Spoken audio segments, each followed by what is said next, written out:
اللهم صل وسلم وبارك على هذا النبي الكريم وعلى آله وصحبه ومن اهتدى بهدي إلى يوم الدين.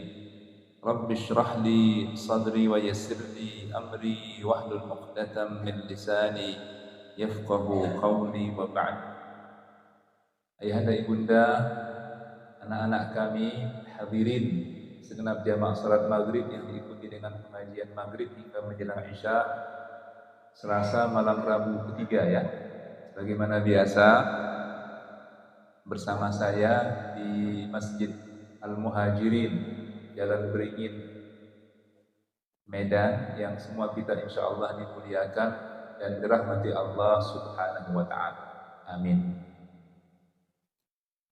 Seperti yang pernah saya sampaikan dalam pengajian-pengajian sebelumnya, bahwa berbicara tentang keutamaan atau dalam bahasa Arabnya fadlun atau fadilah, bentuk jamaknya fadail, sesuatu sama adanya amal perbuatan tertentu atau tempat-tempat tertentu atau waktu-waktu tertentu dalam pandangan Islam selalu berkaitan dengan tiga hal.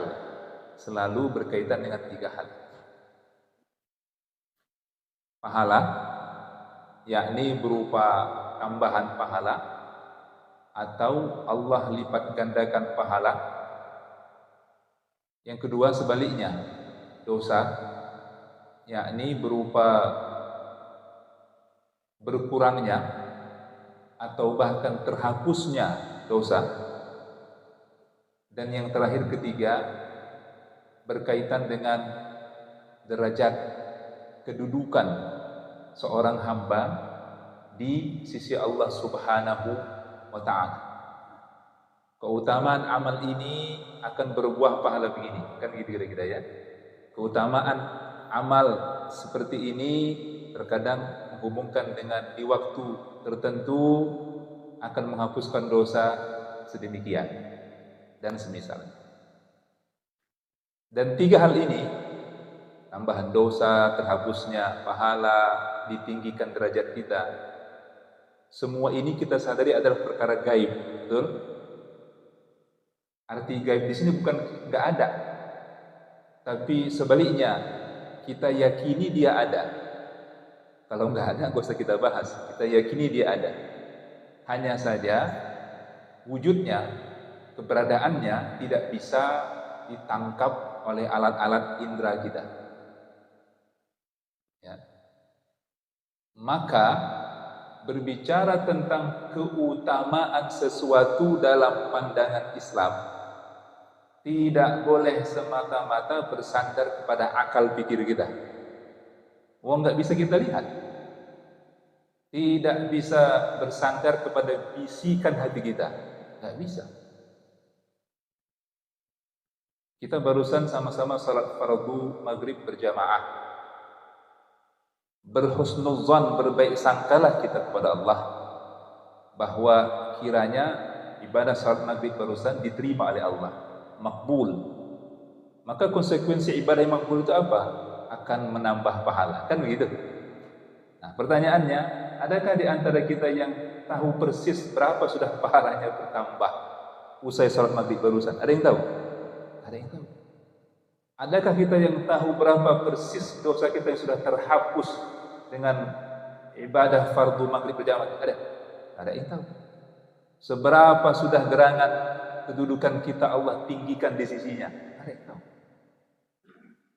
Dan percayalah, ayahanda ibunda hadirin rahimakumullah, tak akan ada alat yang ditemukan manusia secanggih apapun teknologi yang dicapai untuk melihat ini sampai kiamat nanti. Kalau ada, itu pasti bakal menjadi alat yang paling laris sekiranya ya, kalau ada. Tapi mustahil itu ada. Ada misalnya alatnya kecil macam begini, habis setiap kali kita beribadah tempelkan ke dada misalnya, muncul di layar, cereng katanya.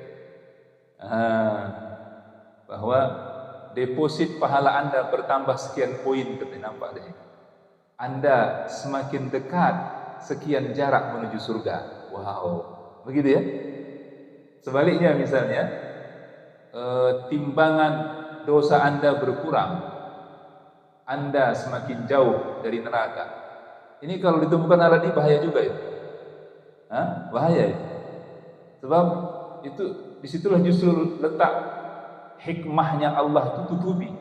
Sebab sekiranya ada alat itu, ya manusia ini kan seringkali ingin mendapatkan sesuatu secara instan, ya, termasuk kenikmatan itu ya. Kalau ada alat itu, tahu kita, wah, suruh plus pahala ini banyak kali udah pahala. Sementara dosa itu masih sedikit kali. Coba buat dosa dulu. Ini kalau sekali buat dosa ternyata enak buat dosa itu ya, larut dalam maksiat. Walaiyazubillah. Nah, maka ayahanda ibunda hadirin rahimakumullah, berbicara tentang fadilah atau keutamaan sesuatu tertentu dalam pandangan Islam haruslah kembali kepada dalil syariat, sama adanya ayat Al-Quran atau hadis-hadis Rasulullah sallallahu alaihi wasallam. Ini kan kita ngaji hadis ya. Dan yang lebih utama tentu adalah hadis-hadis. Nanti akan saya bacakan sebagiannya dan insya Allah nanti dapat mungkin saya coba ajak kita untuk melihat hadis-hadis ini. Penting ini. Apalagi kita yang sudah menuju terlebih memang sudah di usia lansia ini, banyak-banyak beramal sajalah. Fadilah-fadilah amal ini. Tapi hendaknya ini berdasarkan dalil. Itu dia maksud saya. Tak boleh bicara keutamaan sesuatu dalam pandangan Islam itu hanya semata-mata, maaf ya, kata kiai ini, kata ustadz ini, ya, kata tuan guru ini, kata Habib Fulan misalnya. Tak bisa, harus ada dalilnya. Tidak ada hak, karena itu perkaranya tak bisa ditangkap semata-mata dengan akal, tidak bisa dicerna semata-mata dengan bisikan hati, tapi harus merujuk kepada dalil syariat. Ya, maka tidak bosan-bosan saya ingatkan, apalagi semakin hari semakin apa nampaknya, semakin menggejala beredarnya postingan-postingan yang berbicara tentang fadilah amal. Barang siapa yang membaca ini akan mendapat pahala seperti ini, mengamalkan ini misalnya, terlebih dihubungkan dengan waktu tertentu misalnya, akan diampuni sekian dosanya. Nggak ada hadis, nggak ada dalil. Nah, terkadang kita berniat baik, bagus sekali ini ya, share tanpa bertanya terlebih kepada guru-guru kita, benar nggak ini ada seperti ini? Ya, tanya dulu. Sebab jika tidak, kalau hal itu tidak ada dalilnya, la qaddarallah ma'adzallah, berarti kita ikut menyebarkan perkara yang mengada-ada dalam agama. Tanya dulu, benar enggak Ustaz? Saya dapat postingan seperti ini, benar enggak ini Ustaz? Tanyakan dulu. Baik. Ayahanda ibunda hadirin rahimakumullah. Ini tidak bermaksud membatasi ya, tapi saya ingin tunjukkan sebagian kecil nanti lain waktu kita bahas lebih lanjut. Sebagian kecil daripada contoh hadis-hadis yang berbicara tentang keutamaan sesuatu dalam pandangan Islam. Contoh pertama, ini fadlul makan. Saya cari ya, saya kutip fadlul makan. Berbicara tentang keutamaan tempat tertentu dalam pandangan Islam. Mana dalilnya? Hadis sahih riwayat Ibnu Majah dan Ahmad. Hadis sahih riwayat Ibnu Majah dan Ahmad, di mana Rasul pernah bersabda, salatun fi masjidi afdalu min alfi salah fi ma siwa. Salatun itu bentuknya nakirah, artinya mutlak. Satu kali salat, itu maknanya itu. Satu kali salat, Nabi tak merinci, yang penting satu kali salat, apapun salat itu, fi masjidi, yang dilakukan di masjidku, kata Nabi. Berarti masjid apa itu? Masjidku, kata Nabi. Berarti masjid apa? Nabawi di Madinah. Apa kata Nabi? Afdalu min alfi salah fi masiwa. Afdal itu artinya apa? lebih baik dari. Jadi bukan sama dengan. Kalau dalam bahasa Inggrisnya itu bentuk komparatif bahkan superlatif. Afdal, banyak ismut tafdil. Satu kali sholat di masjidku, kata Nabi, Masjid Nabawi di Madinah, itu lebih baik. Itu maknanya lebih besar pahalanya, keutamaannya daripada melaksanakan 1000 kali sholat yang sama di masjid yang lain. Masya Allah. Itu maknanya kalau sekiranya kita berkesempatan sholat maghrib 1 kali di Masjid Nabawi, itu lebih besar pahalanya ketimbang 1000 kali sholat maghrib itu di Masjid Al-Muhajirin. Ya, dan di masjid-masjid yang lain 1000 kali. Pernah dihitung 1000 kali berapa tahun? Kurang lebih 3 tahun. 365. Kurang lebih 3 tahun. Masya Allah. Ya, sholat apapun yang kita lakukan 1 kali di Masjid Nabawi itu lebih besar pahalanya, kata Nabi, lebih utama ketimbang sholat serupa kita lakukan sebanyak 1000 kali alias kurang lebih 3 tahun di masjid-masjid lain. Illal Masjidil Haram, kecuali Masjid Haram Makkah. Dalam hadis riwayat Muslim, hadis sahih, Nabi menyebut bahkan lebih spesifik, illa Masjidil Ka'bah, kecuali Masjid Ka'bah. Masjid Ka'bah itu artinya masjid apa? Masjid Haram di Makkah sana. Maka hadis sahih Muslim ini yang saya ikuti sehingga saya berpihak. Saya tahu ayah dan ibunda bahwa masih menjadi perbedaan pendapat di kalangan ulama sedari dulu sampai hari ini. Ya, sebentar saya teruskan dulu hadis ini, saya teruskan. Nabi menambahkan wassalatun fil Masjidil Haram, dan 1 kali salat di Masjid Haram afdal min mi'ati alfi salah fima siwa. Itu lebih utama daripada berapa? 100.000 kali salat serupa di masjid yang lain. 1 kali kita salat di Masjid Haram Makkah, apapun salat itu, lebih besar pahalanya ketimbang melakukan salat serupa sebanyak 100.000 kali di masjid yang lain. Itu sama dengan berapa lama? 100.000 kali salat. Hah? Ya itu tadi. Kalau ya berapa ibunda? 300 tahun. Kalau 1000 kali salat kurang lebih 3 tahun kan? 1000 kali salat kurang lebih 1000 kali salat maghrib, itu maknanya kurang lebih 3 tahun kan? 3 tahun. Maka 100.000 sama dengan 300 tahun. Subhanallah. 1 kali salat yang kita laksanakan di Masjid Haram Makkah itu lebih besar pahalanya ketimbang melaksanakan salat serupa sebanyak 300 tahun di masjid yang lain. Enggak tanggung nih. Maka jangan abaikan ini. Saya ingatkan kepada diri saya dan kita semua, sampaikan kepada keluarga, kerabat, handai tolong yang berkesempatan menunaikan ibadah umrah bahkan haji ke tanah suci. Jangan abaikan ini. Jangan gara-gara ziarah ya, untuk menutupi rasa penasaran hati, ingin berkunjung ke tempat-tempat bersejarah, lalai tak dapat salat fardu di 2 masjid haram tadi. Gara-gara berbelanja, ada pula titipan tetangga dan kerabat yang belum terbelikan. Kadang-kadang yang dipesan ini enggak tanggung. Saya pernah dapat di jamaah itu yang dipesan apa? Ambal.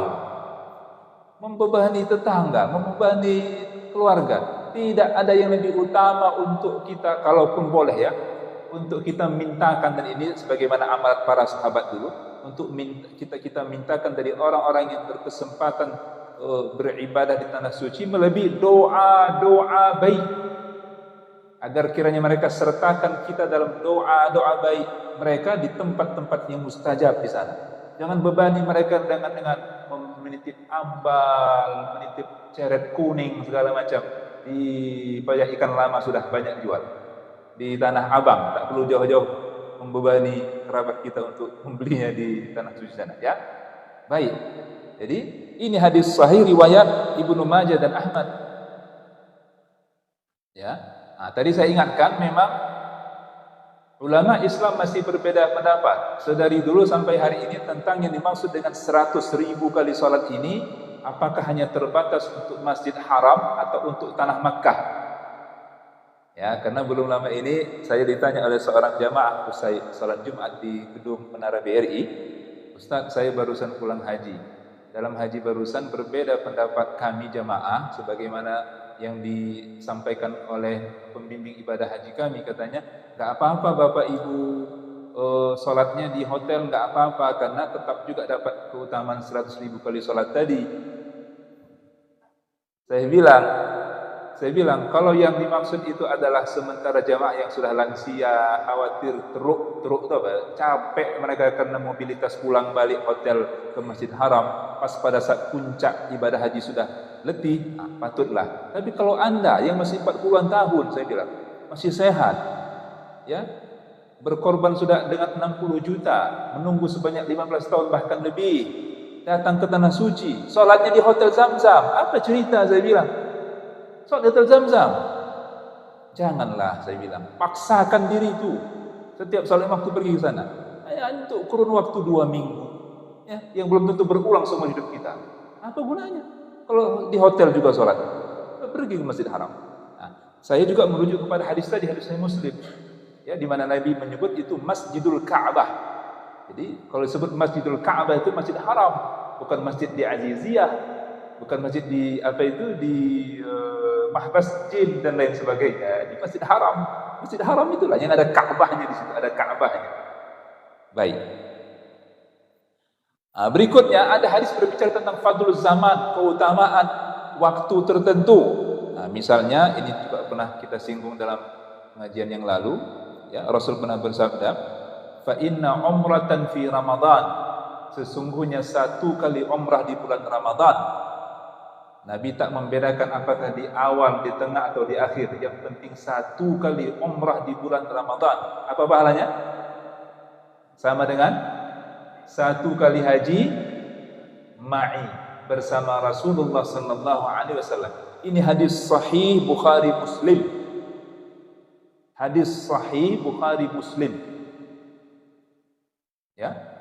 Dan ini secara pelaksanaan, enggak bermaksud uangnya ya, tapi untuk melaksanakannya tidaklah berat. Karena umrah itu setengah hari bisa. Kalau mau super santai 1 hari, santai betul 1 hari, enggak capek-capek kali. Artinya dapat saja 1 hari Ramadan di Makkah, insya Allah kita bisa umrah. Dan pahalanya sama dengan 1 kali haji bersama Rasulullah sallallahu alaihi wasallam. Ini hadis sahih Bukhari Muslim, bukan haji dengan selebritis. Ini yang dijual di sementara travel ini kan, umrah bareng Mat Solar Bajai Bajuri. Dulu pernah saya umrah bareng si Oneng katanya, umrah bareng si Dul. Ya, umrah bareng ulama, ya, bareng ulama. Bolehlah ajak-ajak saya sekali, ya. Iya, sebab salah-salah nanti, salah pembimbingnya itu silakan lihat di YouTube, masih ada ya. Yang kira-kira beberapa tahun yang lalu sempat viral, masa pula di sisi Ka'bah saat tawaf yang dibunyikan Pancasila, ya kan? Saya bukan tidak nasionalis, tapi tidaklah seperti itu.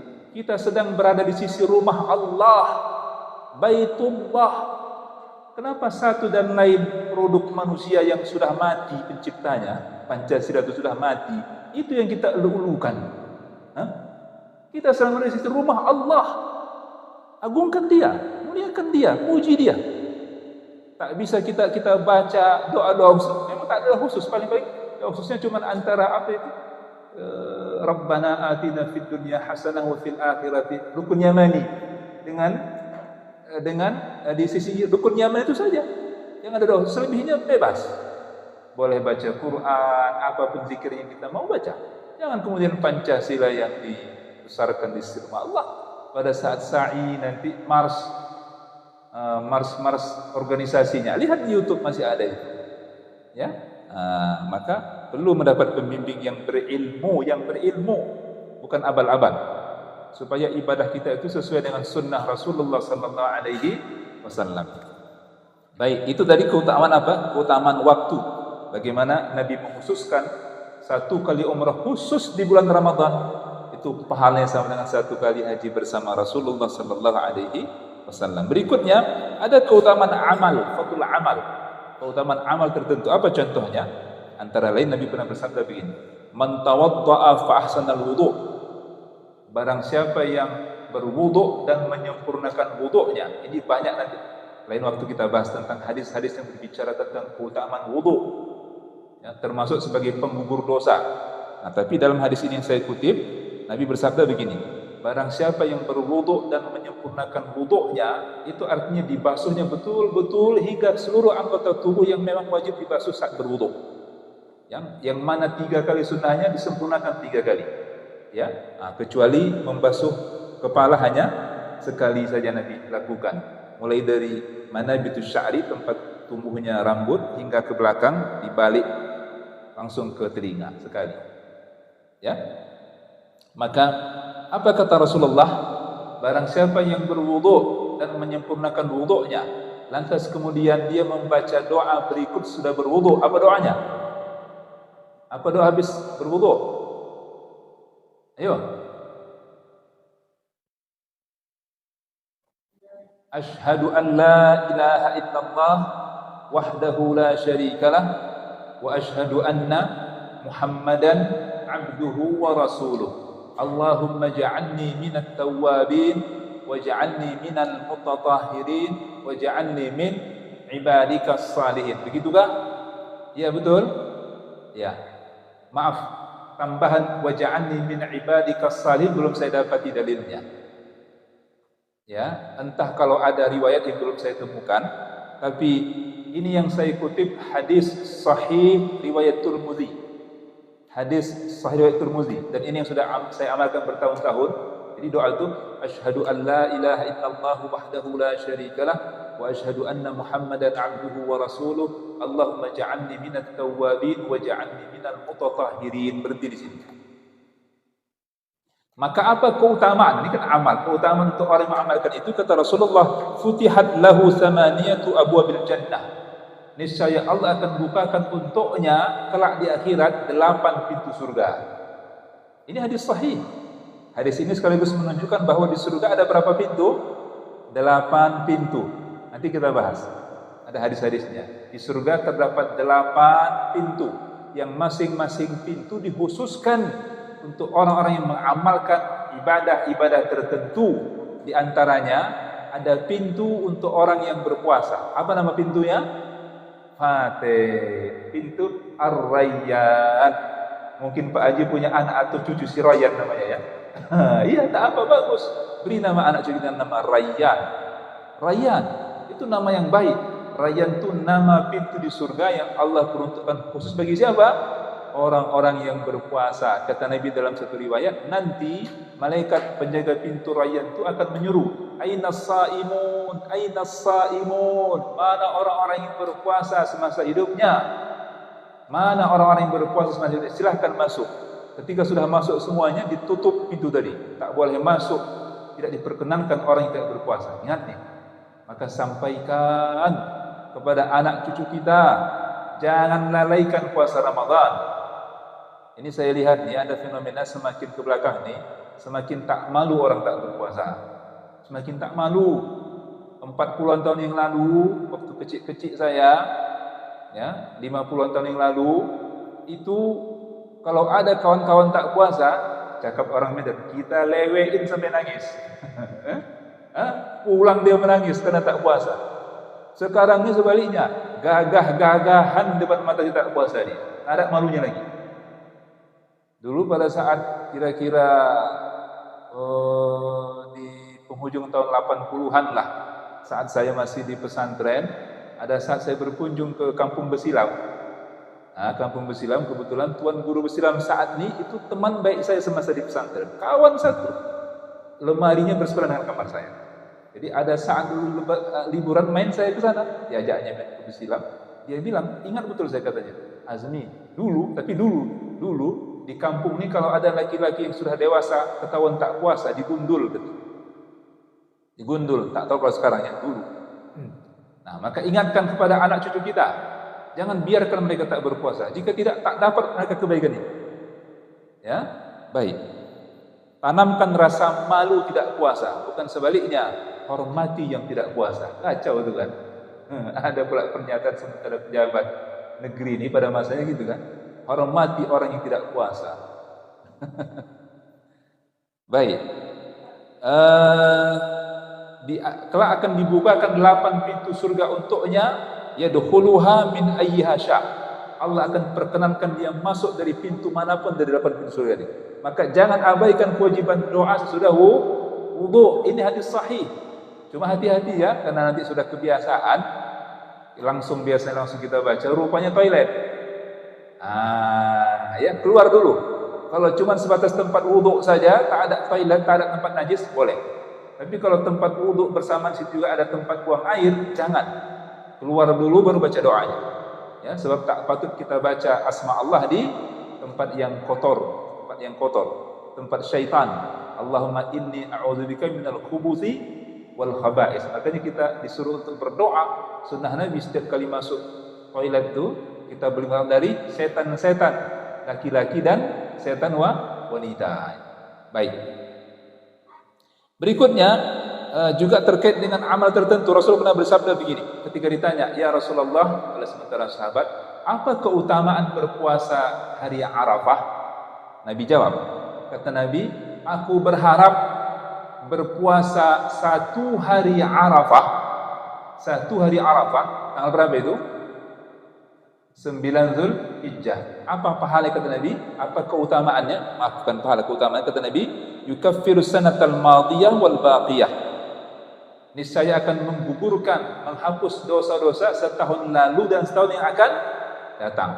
Itu puasa satu hari Arafah, 9 Zulhijjah. Dan berikutnya di hadis yang sama Nabi menambahkan, ya, adapun puasa Asyura tanggal berapa itu? 10 Muharram itu bergandengan. Zulhijjah itu bulan akhir tahun, awal berikutnya masuk Muharram. Ya, satu hari puasa Asyura itu keutamaan sama dengan apa keutamaan kata Rasulullah? Yukaffiru sanata allati qablah. Niscaya akan menghapuskan dosa-dosa setahun yang telah lalu. Ya, ini hadis sahih Muslim. Hadis sahih Muslim. Saya jadi teringat ini. Ini kan keutamaan terkait dengan ampunan dosa. Ampunan dosa ya. Nah, tadi keutamaan terkait dengan derajat berupa apa? Surga. Nah, ada juga saya ingatkan kepada kita semua yang ibunda, ini hadis sahih. Rasul pernah bersabda yang maknanya begini.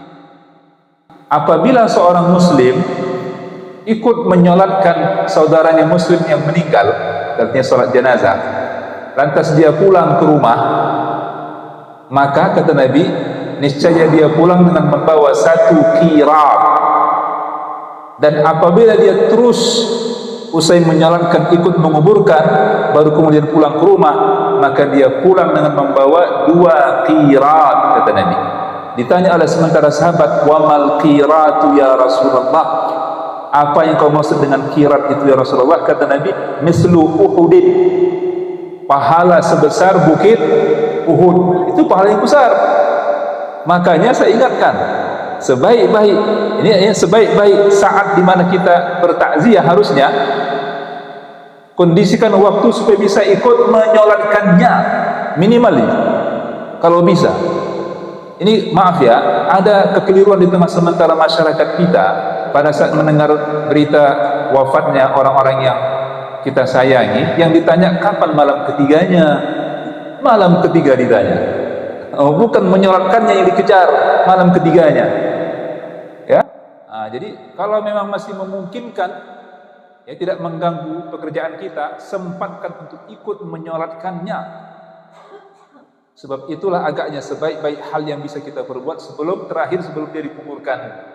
Ketika doakan dia, tumpahkan segala kebaikan. Allahumma ighfir lahu warhamhu. Dan ini saya harus ingatkan kepada anak cucu kita, ya, agar betul-betul belajar terkait dengan salat jenazah itu. Maaf ya, ini tak jarang saya merasa sedih ketika ikut menyolatkan jenazah mayit. Anak ini tergopoh-gopoh ketika mengimami salat orang tuanya. Sedih saya. Baru lagi rasanya saya membaca iyyaka na'budu, belum sempurna iyyaka na'budu wa iyyaka, Allahu Akbar sudah. Aduh, sayang kali rasanya. Ya, nah, jadi jangan terkopoh-kopoh salat jenazah. Baca dengan khusyuk, dengan tenang. Apalagi kita anak kandungnya, kita ingin doakan orang tua kita terakhir sebelum masuk ke tanah, tumpahkan doa baik di situ, beri kesempatan, panjangkan doa itu. Artinya jangan terburu-buru. Nah, begitulah. Tenang membacanya. Saya bilang tuh, tak jarang. Belum sempat saya baca iyyaka na'budu, sudah Allahu Akbar. Wah, sayang. Ya. Nah, ini ajarkan kepada anak-anak cucu kita bagaimana cara salat jenazah yang baik. Nah, kemudian ada fadl amal wa zaman, ada keutamaan amal tertentu yang dikaitkan dengan waktu tertentu pula. Apa itu? Nah, ini misalnya di antaranya. Nabi pernah bersabda, "Man ightasala min yaumil jum'ati ghaslal janabati." Barang siapa yang mandi pada hari Jumat layaknya mandi junub. Mandi pada hari Jumat ini khususnya kita laki-laki, ini laki-laki. Barang siapa yang mandi, dan ibunda sampaikan kepada suami di rumah, anak cucu laki-laki di rumah, sampaikan ini hadis ini.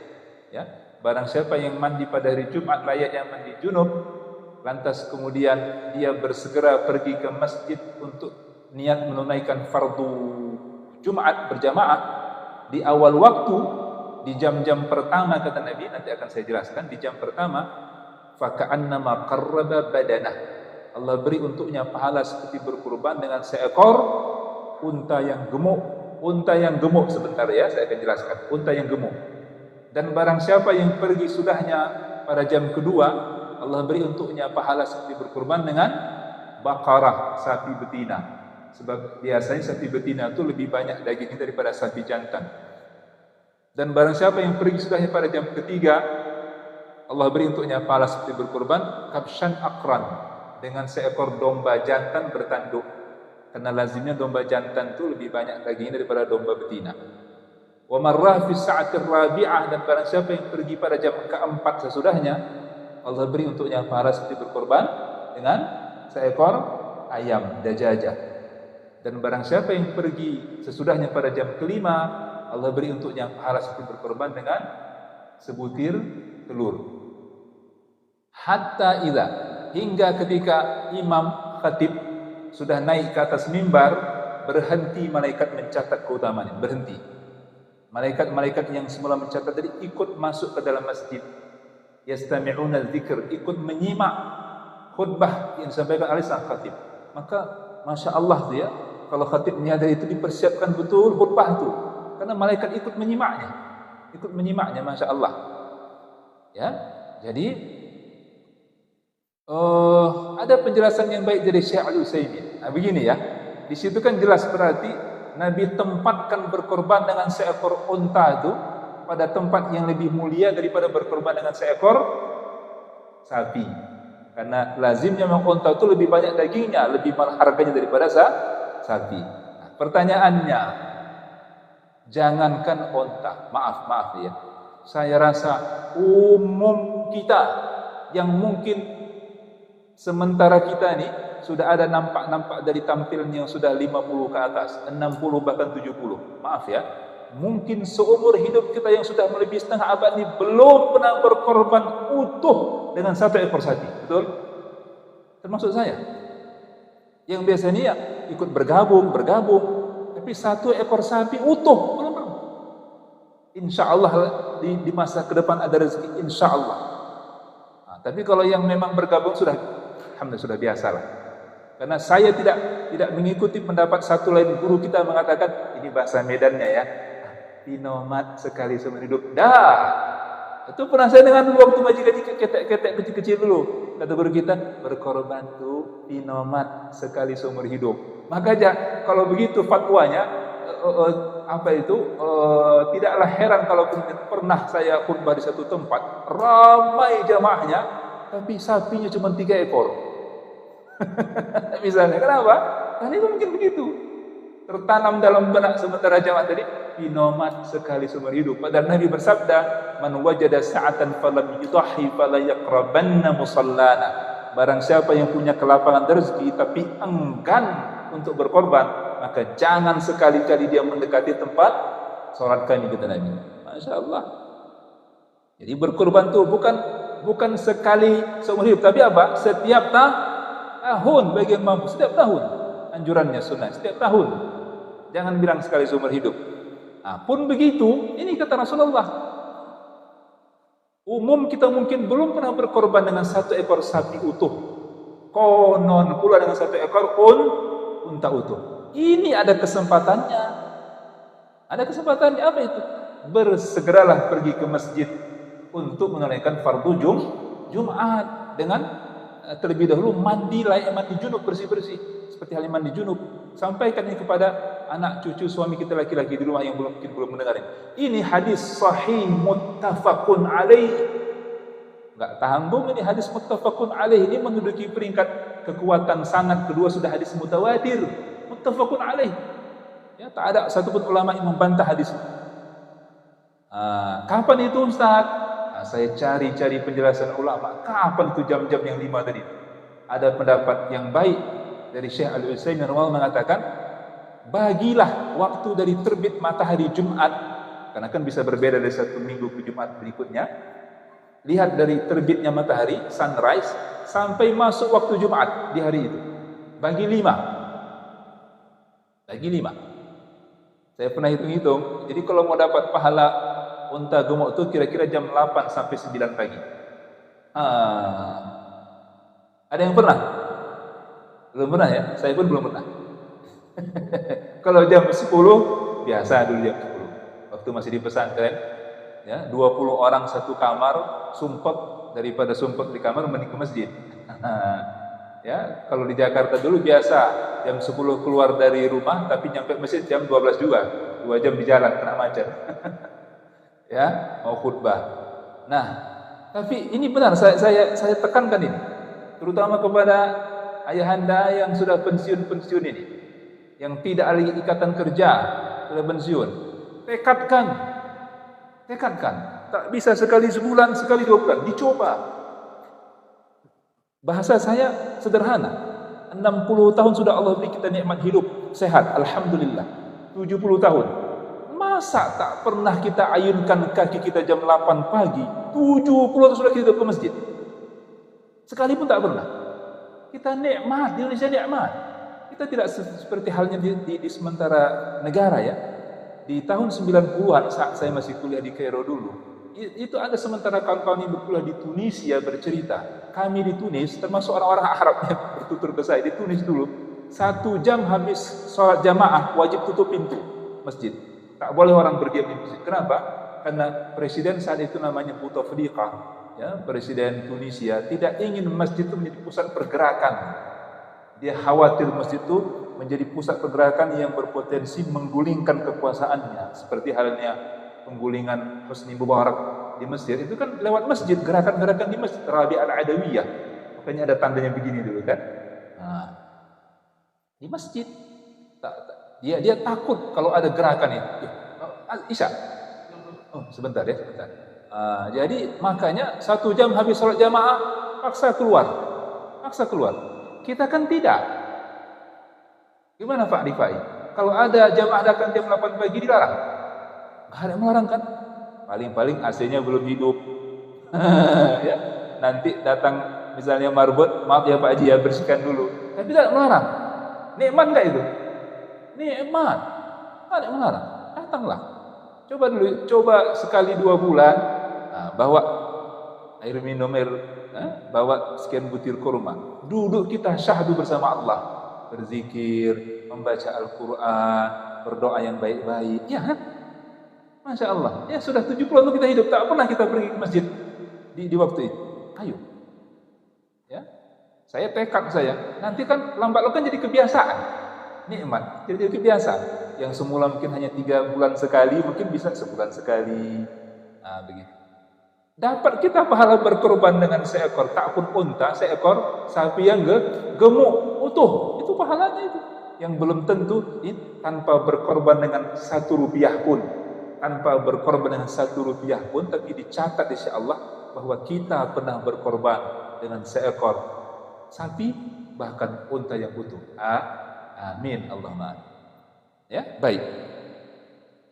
Ini kenapa saya sampaikan, ringkas waktunya sedikit.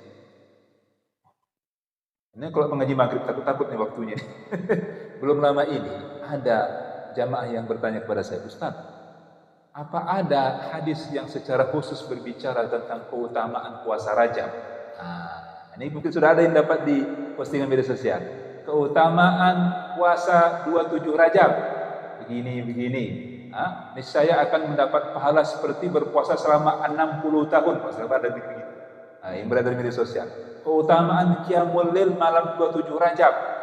Bahwa ibadah yang dilakukan malam itu mendapat pahala sama dengan ibadah sekian bulan, sekian tahun. Ya, mungkin ada dapat postingan, baik. Karena pernah juga saya dengar begitu, kira-kira begini, semua syariat Islam itu diturunkan perintahnya lewat wahyu ke bumi. Tapi berbeza halnya dengan salat. Salat itu dijemput ke langit. Masa Nabi saja sampai menjemput kewajiban salat itu dengan lewat peristiwa Mi'raj ke langit, lantas kita melalui malam itu tanpa ibadah khusus. Ini kan kalau sama orang, iya ya. Maka beredarlah ada ibadah khusus malam 27 Rajab. Ini keutamaannya. Ada dalilnya. Makanya singkatnya begini. Karena ada pertanyaan itu saya ingin bagikan jawabannya. Saya cari, ya. Lantas saya lihat pendapat ulama. Ini yang saya kutip pendapat ulama hadis. Pendapat ulama hadis. Yang pertama Imam An-Nawawi dalam kitabnya Al-Minhaj Syarah Sahih Muslim. Karena kalau sudah bicara fadilah ini sepatutnya kita merujuk kepada ulama hadis. Karena ulama hadis yang tahu menilai hadis-hadis itu. Dhaifkah dia, hasankah dia, sahihkah dia, kan begitu. Maka apa kata Imam Nawawi? Lam yasbut fi shaumi Rajab nadbun wala nahyun. Kira-kira artinya tidak ada hadis yang berbicara tentang anjuran atau sebaliknya larangan berpuasa secara khusus pada bulan Rajab. Enggak ada. Tidak ada anjuran, tidak juga ada larangan. Artinya apa? Walakin aslas shaumi mandub. Artinya berpuasa di bulan Rajab itu baik, sama seperti bulan-bulan yang lain. Baik. Tapi tanpa ada pengkhususan. Sama seperti bulan lain berpuasanya. Baik. Ya. Berikutnya pendapat Imam Ibnu Hajar Al-Asqalani. Ini Ibnu Hajar ini dikenal sebagai ulama hadis yang mensyarah kitab Sahih Bukhari. Nama kitabnya Fathul Bari. Tapi ini dikutip dari pendapatnya dalam kitab Tabyinul Ajab bima warada fi syahri Rajab. Sampai dia karang khusus kitab. Ya, kira-kira yang ini menjelaskan tentang bulan Rajab. Ya. Maka apa kata Imam Ibnu Hajar dalam kitab ini? Lam yarid fi fadli syahri Rajab wala fi siyamihi wala siyami syai'in minhu muayyan wala fi qiyami lailatin makhsusatin fihi hadisun sahih yaslul hujjah. Artinya kurang lebih tidak ada hadis yang sahih, tidak ada hadis yang sahih yang bisa dijadikan hujjah alias alasan yang menunjukkan akan keutamaan berpuasa pada bulan Rajab secara keseluruhan, ya, khusus bulan Rajab atau di hari-hari tertentu dari bulan Rajab. Juga tidak ada hadis yang sahih berbicara tentang keutamaan melaksanakan Qiyamul Lail di malam tertentu dari malam-malam bulan Rajab. Tidak ada hadis, tidak ada. Artinya sama seperti bulan yang lain. Ini mau dibuat ya baik, tapi jangan pakai ada niat pengkhususan seperti yang saya bilang tadi. Ya, bahwa melaksanakan misalnya pernah saya baca itu satu hari puasa di tanggal 27 Rajab, niscaya akan mendapat pahala seperti berpuasa selama 60 tahun. Nah, ini kan enggak ada dalilnya.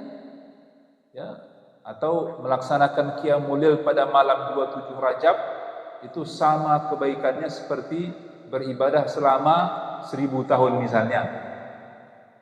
Enggak ada dalilnya. Ya. Lebih tegas lagi Imam Ibnu Qayyim Al-Jauziyah mengatakan kullu haditsin fi dzikri siyami Rajab wa salati ba'dil layali fi fahuwa kadzibun muftara. Setiap hadis yang ada berbicara tentang tentang keutamaan berpuasa sunnah khusus di bulan Rajab atau melaksanakan qiyamul lail di malam-malam tertentu khusus dari malam-malam bulan Rajab, maka semua hadis itu kadzibun muftara, bohong dan diada-adakan. Artinya sangat-sangat lemah bahkan palsu, tidak bisa dijadikan sebagai dalil dalam menetapkan fadilah fadilah tertentu. Nah, oleh karenanya berhati-hatilah untuk mengamalkan dan menyebarluaskan satu dan lain postingan terkait dengan keutamaan tertentu dalam agama Islam, sampai kita tanyakan dulu, pastikan kebenarannya kepada guru-guru kita, ada tidak dalilnya, supaya kita tidak ikut menyebarluaskan perkara yang mengada-ada dalam agama. Malam ini kita berada pada tanggal 21 Rajab Nah, jadi kira-kira 6 hari lagi masuklah malam Isra Mi'raj. Di sinilah banyak terjadi itu tadi postingan-postingan yang tidak berdasarkan dalil berbicara tentang keutamaan malam 27 Rajab dan berpuasa pada hari 27 Rajab. Allahu a'lam. Nah, baik. Demikian yang dapat saya sampaikan dalam pengajian malam hari ini. Semoga bermanfaat. Ada yang bisa kita ingat-ingat untuk kita amalkan dan pedomani ke depan. Terima kasih banyak atas segala perhatian. Mohon maaf akan segala kekurangan. Mari kita akhirkan doa kafaratul majlis. Subhanakallahumma wa bihamdik, asyhadu an la ilaha illa anta, astaghfiruka wa atubu ilaik. Alhamdulillahirabbil alamin.